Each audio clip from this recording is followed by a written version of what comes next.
In this video, we will go over Fortinet Single Sign On and how we can make our FortiGate firewall aware of the users and groups in our LDAP environment by also utilizing a FortiAuthenticator.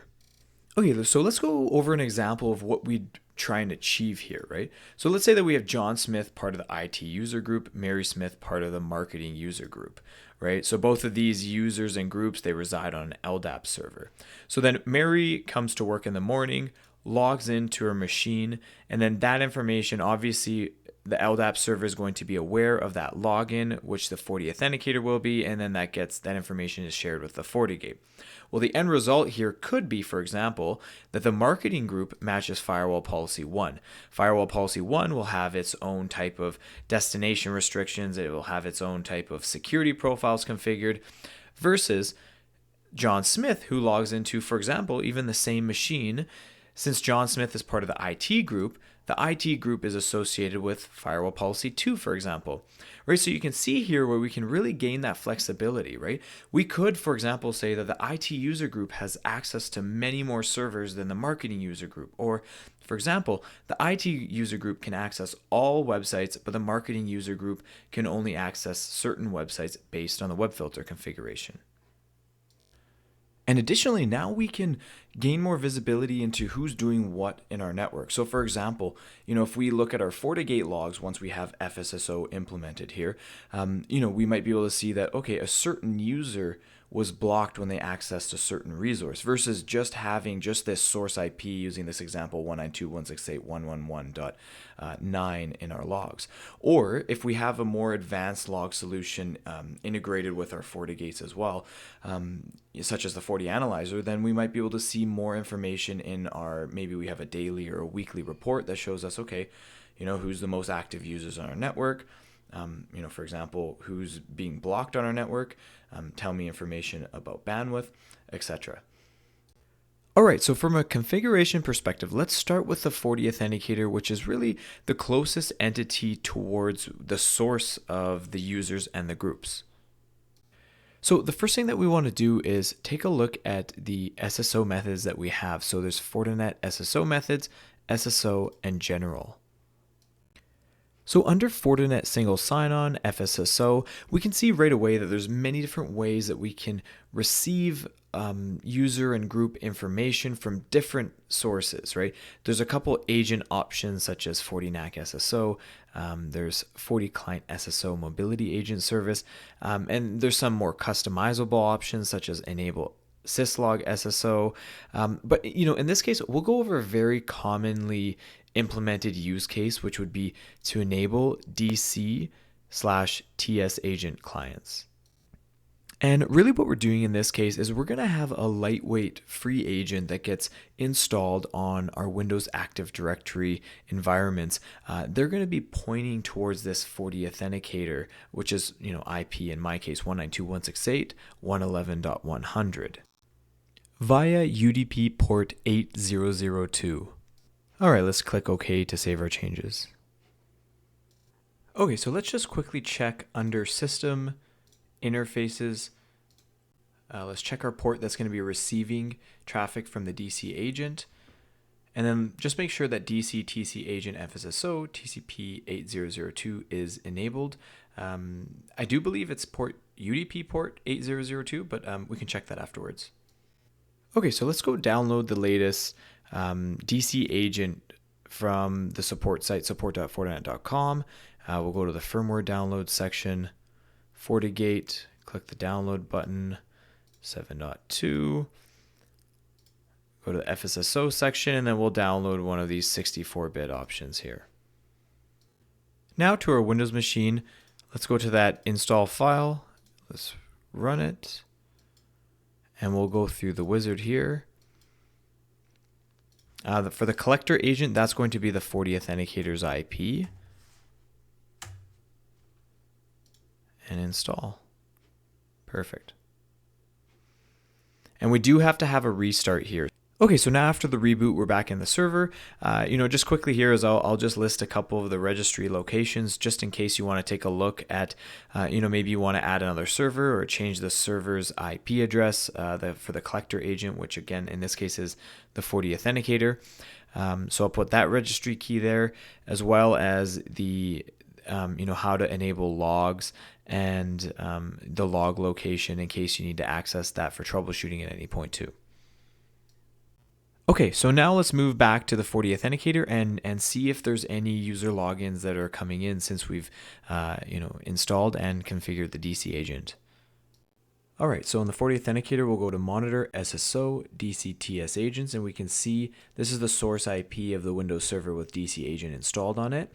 And then if we click SSO sessions, we see 0 SSO sessions so far. So we'll quickly log in with J. Smith's user credentials, or John Smith.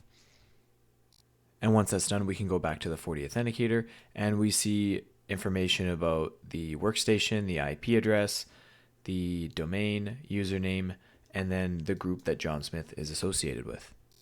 Now, if you want to troubleshoot and make sure that traffic is arriving to the FortiAuthenticator from the DCAgent, you could just go to the packet capture section on the FortiAuthenticator, then maybe just generate a login and then download that from the FortiAuthenticator and take a look at the packet cap. Then we could filter for UDP port 8002, and for example, we see that John Smith login. Additionally, you can enter /debug at the end of the URL for the FortiAuthenticator, go down to FSSO, and then look for that user login or any type of debug information you're looking for. Okay, so now that we have user information that's coming into the FortiAuthenticator, the next step is to make sure that that information is available to our FortiGate. So we can go back to the SSO general configuration section of the Authenticator. Let's enable authentication, and then we configure a secret key. So let's save that secret key, and now let's go to the FortiGate. On our FortiGate, we'll go to Security Fabric External Connectors. Now this may vary slightly depending on which version of FortiGate firmware you have as well. So let's go create new. We're going to be configuring a FSSO agent on Windows AD.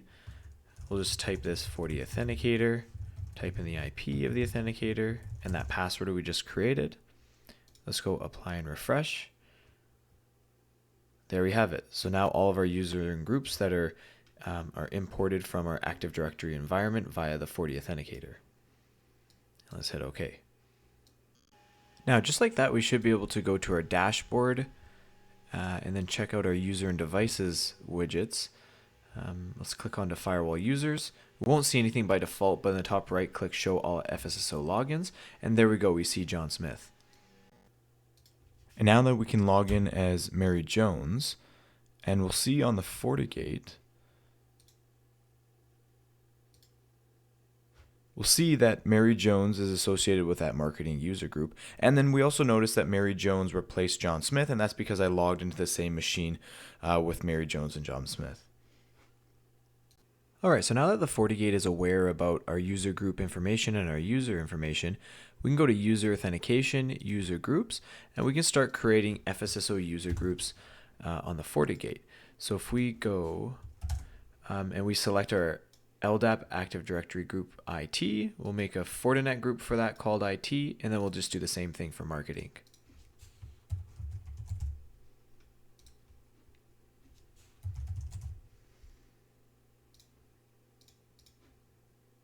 So now let's go over to our firewall policy section where I've pre-configured a few sample policies simply just to show what kind of flexibility you have with FSSO being introduced into your network. So, the first policy, we're pretty much saying any users from the marketing group trying to use ICMP outbound, they're going to be denied.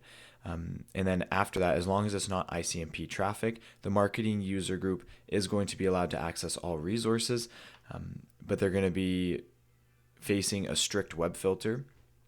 And then we also have the IT user group and how they can access any internet resources, and they're not going to have a strict web filter.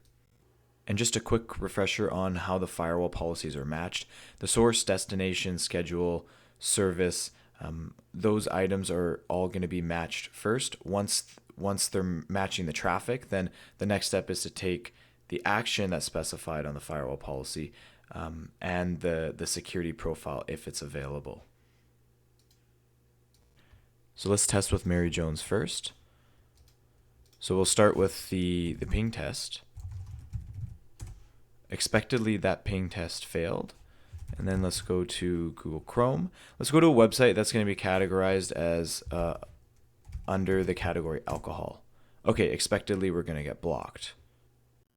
All right, now I've logged out. Let's log back in with John Smith. Okay, so the ping should work. Yep. And then we'll open Chrome as well. And let's access that same website that's categorized under alcohol. Okay, and we are able to access the website. Okay, so up till now, we've shown how we can control access based off of the user group membership, but then we can also gain a bit more visibility into what's actually happening in the network. So if we look at our FortiGate logs, now we actually have a user that's associated with certain traffic or certain web filter blocks or pass-throughs if we're just looking at, say, the FortiGate. If we have the addition of something like the FortiAnalyzer, we can even take it to the next step where now we can even, run some reports based off of that data that came from that FortiGate. And then now we can see stuff such as like a web usage report. So if we looked at a report I just ran just based off of this test data, we can see that the most active user is John Smith. We scroll down a bit further, we can see that the top 10 online users, John Smith is the number one. We go down a little further, we can see that, okay, the highest bandwidth consuming user is John Smith. We do see Mary Jones as third in line. Scroll down a bit further, we can see the top 20 most blocked users. Mary Jones has been blocked, and that's because Mary's user group, the marketing user group, has a more strict web filter profile configured, and then she's blocked a lot of times on websites. So that wraps things up for this video. Again, one more time, we can gain more control over which resources certain users can access based on their group membership, and we can gain more visibility into who's doing what in our network, because now we can actually associate usernames with the IP addresses of associated traffic. So thanks everyone for joining into this video, and we'll see you in the next one.